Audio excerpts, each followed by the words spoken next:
Hello, नमस्कार, Ram Ram, good morning, good evening, good afternoon. जब भी आप लोग ये वीडियो देख रहे हो आपके सामने एक नया नोटिफिकेशन आने आ गया है।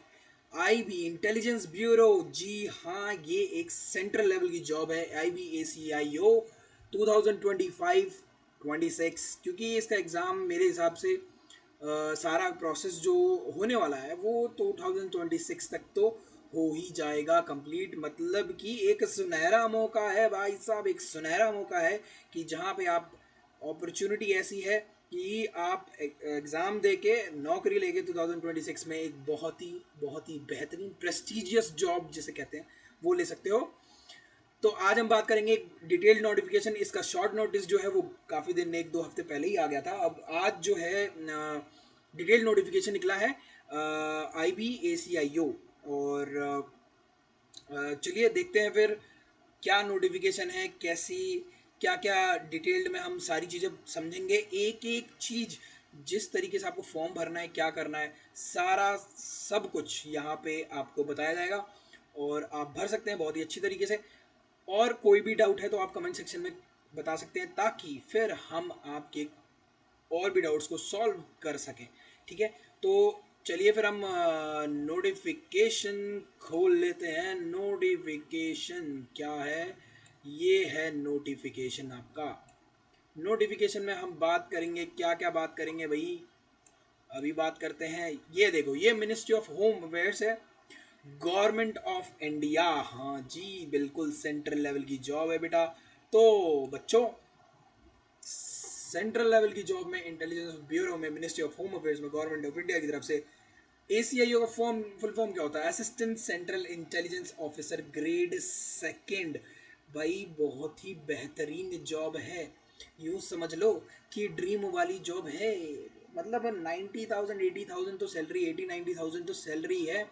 और जब प्रमोशन मिलेगा तो आपका और भी बढ़ता चला जाएगा। तो बहुत ही, देखो, कौन सा लेवल 7 की जॉब है बेटा। 44,900 से 1,42,400 पे मैट्रिक्स ये रहेगा। और UR की कितनी वैकेंसी है भाई? वैकेंसी की तो धुआंधार, मतलब 3,717 वैकेंसी, देख रहे हो? 3,717 वैकेंसी, जिसमें 1537 किसकी वैकेंसी है? UR की।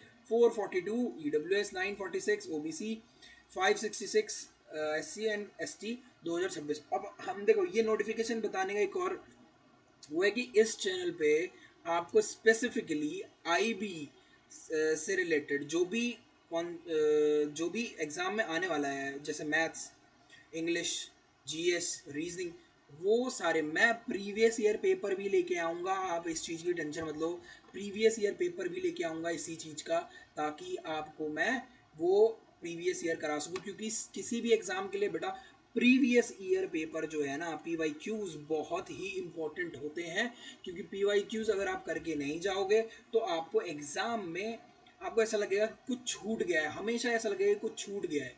तो वो कुछ छूटना नहीं चाहिए, इसलिए PYQs करने बहुत बहुत इंपॉर्टेंट होते हैं मेरे भाई। अब देखो, एज का हम बात कर लेते हैं। कुछ नहीं है, एसेंशियल क्वालिफिकेशन ही सिर्फ ये है कि ग्रेजुएट होने चाहिए आप। ग्रेजुएट जो है, इस फॉर्म की लास्ट डेट जो भी है उससे पहले पहले आपका ग्रेजुएशन, उसका रिजल्ट, जैसे ड्यू का रिजल्ट भी शायद आ ही चुका होगा, जो ड्यू से कर रहे हैं या कोई अलग यूनिवर्सिटी से कर रहा है, तो उनके रिजल्ट आ जाने चाहिए। रिजल्ट जो है वो इसकी लास्ट डेट से पहले आ जाना चाहिए। तो आप ग्रेजुएट हो और आप ये फॉर्म भर सकते हो। लिमिटेड टाइम में आई थिंक ये एग्ज़ाम हो जाना चाहिए। और ज्वाइनिंग जो है मेरे हिसाब से अप्रॉक्सीमेटली 2026 में हो जाएगी। एज देख लेते हैं भाई, 18 to 27, 18 से 27 साल के जो बीच में हैं वो फॉर्म भर सकते हैं। 10/8/2025, 10 अगस्त 2025 से पहले पहले आप 18 से 27 के बीच में एज होनी चाहिए।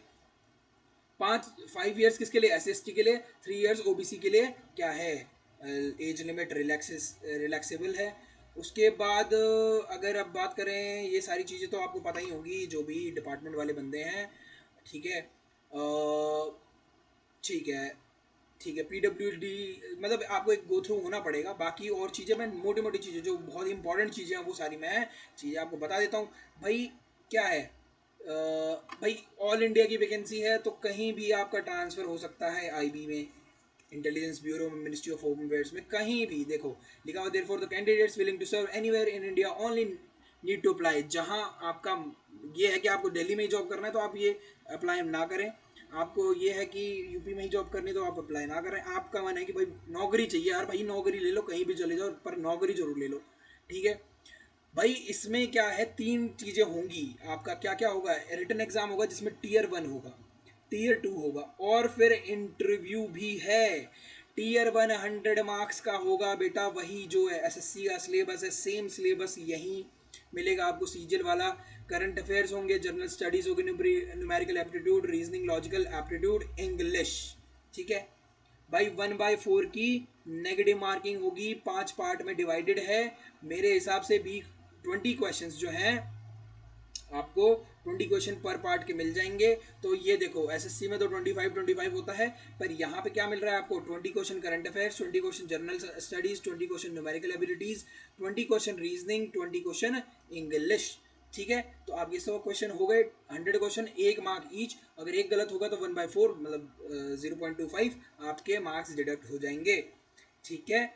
उसके बाद आपका आता है 50 मार्क्स का descriptive, descriptive type paper of 50 marks, जिसमें ऐसे आपका 20 मार्क्स का आएगा, इंग्लिश कॉम्प्रिहेंशन 10 मार्क्स का आएगा, and long answer type question 2 question होंगे 10-10 मार्क्स के, 20, 30, 40, 50, हाँ 40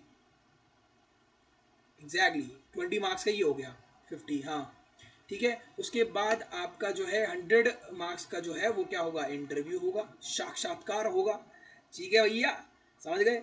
अब देखो और क्या चीज़ें हैं भाई, ये करंट और सिटी ऑफ एग्जामिनेशन का मतलब सिटी ऑफ एग्जामिनेशन जो भी आप चूज़ करना चाहते हैं तो ये कर सकते हैं भाई, जो अपने स्टेट का देख लेना कौन सा क्या है, ठीक है।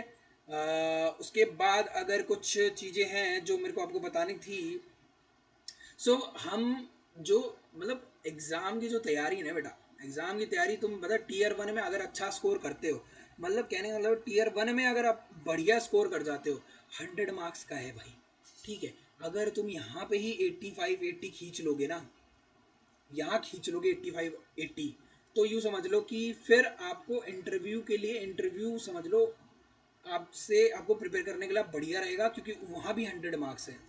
और जो टीयर 2 का 50 मार्क्स है ना, टीयर 2 में, टीयर 2 के 50 मार्क्स में आप जो हद से मार के 30 मार्क्स तो लेके ही आ जाएगा, ठीक है। और 100 मार्क्स का इंटरव्यू फिर आपके लिए अच्छा खासा टाइम होगा, क्योंकि आप टीयर 2 दे पाओगे उससे पहले ही आप इंटरव्यू की तैयारी स्टार्ट कर देना। इंटरव्यू में क्या है, अपना अपने सेल्फ के बारे में, अपने आपने क्या क्या किया है, सब्जेक्ट की नॉलेज जो आपने ग्रेजुएशन में पढ़ी है वो सब पूछी जाती है इंटरव्यू में।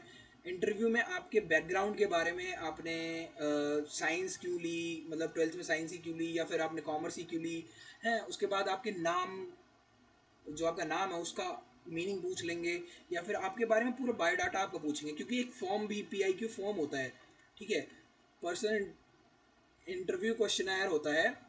तो उसमें आपसे सारी डिटेल्स भरवाते हैं, और उस जो आप डिटेल्स भरोगे वो याद रखना, जो भी डिटेल्स भरो PIQ में, PIQ में जो भी आप डिटेल्स भरोगे उसको हमेशा याद रखना कि वो क्या भरा है, क्योंकि उससे क्वेश्चन जो अगर तुम आप हॉबीज भी जो भरोगे ना, हॉबीज भी जो भरोगे उससे भी आपको पूछ लेंगे, या अगर क्रिकेट ही पूछा तो आपसे पूछ लेंगे कि भाई पिच की लेंथ क्या होती है, बॉल क्या होता है, बैट क्या वो। तो ऐसी चीज़ें भरना जिसकी आपको नॉलेज हो, जिसके आंसर आप दे पाओ बेटा, ठीक है। चलो फिर आगे चलते हैं।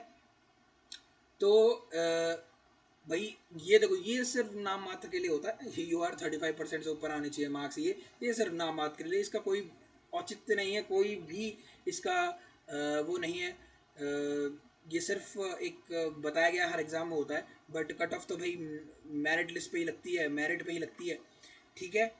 10 टाइम्स देखो, 10 टाइम्स बुलाए जाएंगे बंदे, अगर मतलब यूँ समझ लो कि 3717 है, तो इसके 10 टाइम्स मान लो 37170, 37,170 बच्चे ही बुलाए जाएंगे, ठीक है, 3,717 पोस्ट के लिए। तो अब ये समझ लो कट थ्रोट कंपटीशन आपके सामने है, आपको कैसे लड़ना है। हम आपके साथ हैं, आपकी तैयारी कराने के लिए क्रैकेट भारत हमेशा आपके साथ रहेगा, और मैं PYQs और मैथ्स के टॉपिक्स जो भी हैं, जो इंपॉर्टेंट हैं वो लेके आऊँगा। इवन हमारी फैकल्टी में जो भी टीचर्स हैं वो आपके लिए IB ACIO के प्रैक्टिस के लिए और टॉपिक्स के लिए सारे बिल्कुल लेक्चर लेके आते रहेंगे हम लोग। तो ये चीज़ थी। अब ये देख लो कि भाई कब से एप्लीकेशन स्टार्ट हो रहे हैं। आज से ही एप्लीकेशन स्टार्ट हो रहे हैं 19 जुलाई।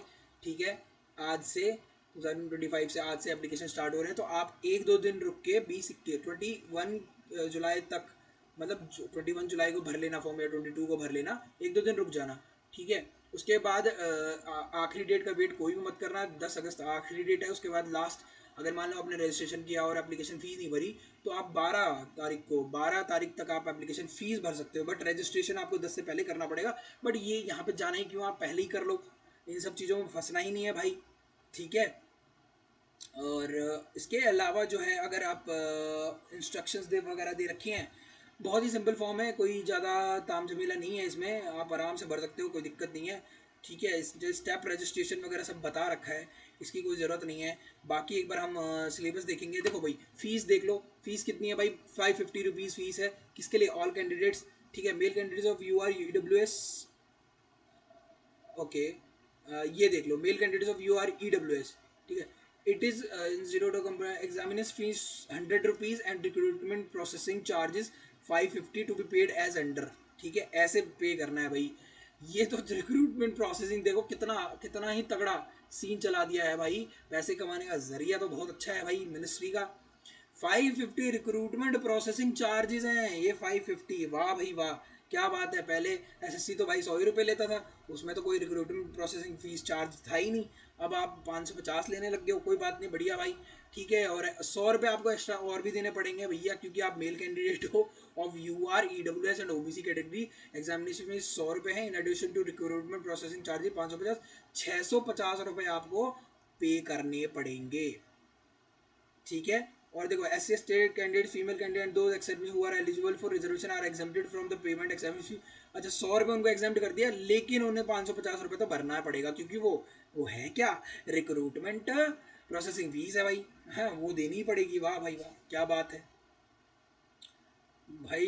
बिल्कुल लूट मचा रखी है, क्या ही बताएं, पर बहुत बढ़िया भाई। फॉर्म तो भरेगा ही बच्चा, है ना। और वही है भाई, डिले करते हैं, एग्ज़ाम डिले होता है, कभी धांधली हो जाती है, कभी उनकी उनके बारे में कौन बात करेगा, उनके बारे में कोई बात ही नहीं करता। ठीक है, तो भाई ये था आपका फॉर्म, और मैंने आपको चीज़ें शायद बताई हैं कि जो मैंने आपको दिखा भी दिया कि सिलेबस में क्या क्या है, मतलब क्या क्या पूछा जा रहा है। ठीक है, ये आपके टॉपिक्स हैं। ठीक है, इसके बारे में डिटेल्ड हम बात करेंगे कि क्या क्या आता है भाई। बिल्कुल सिंपल जो चीज़ें वो एसएससी में आती थी, बिल्कुल सेम ही चीज़ें आती हैं। आप, मैं जब PYQs कराऊंगा ना, इसका पेपर लेके आऊँगा, इसका एक एक क्वेश्चन जो है हम करने वाले हैं, एक एक क्वेश्चन कि क्या पूछता है, एक एक क्वेश्चन करेंगे। डोंट वरी अबाउट दैट, सब कुछ मिलेगा आपको इस प्लेटफॉर्म पे, क्रैकेट भारत पे। बिल्कुल मेक श्योर कि आप इसको सब्सक्राइब कर लें चैनल को। मैं दोबारा से बहुत ही जल्द हम PYQs लेके आएंगे, मैथ्स के लिए, इंग्लिश के लिए, रीजनिंग के लिए, सारा क्वेश्चन पेपर लेके आऊँगा और आपको समझाऊंगा बहुत ही अच्छी तरीके से। सो आई होप कि आपको ये वीडियो बहुत ही अच्छी तरह पसंद आई होगी, और मैंने आपको अच्छी तरह समझाया भी होगा। So like it, share it, subscribe it. फिर मिलते हैं एक नेक्स्ट वीडियो में।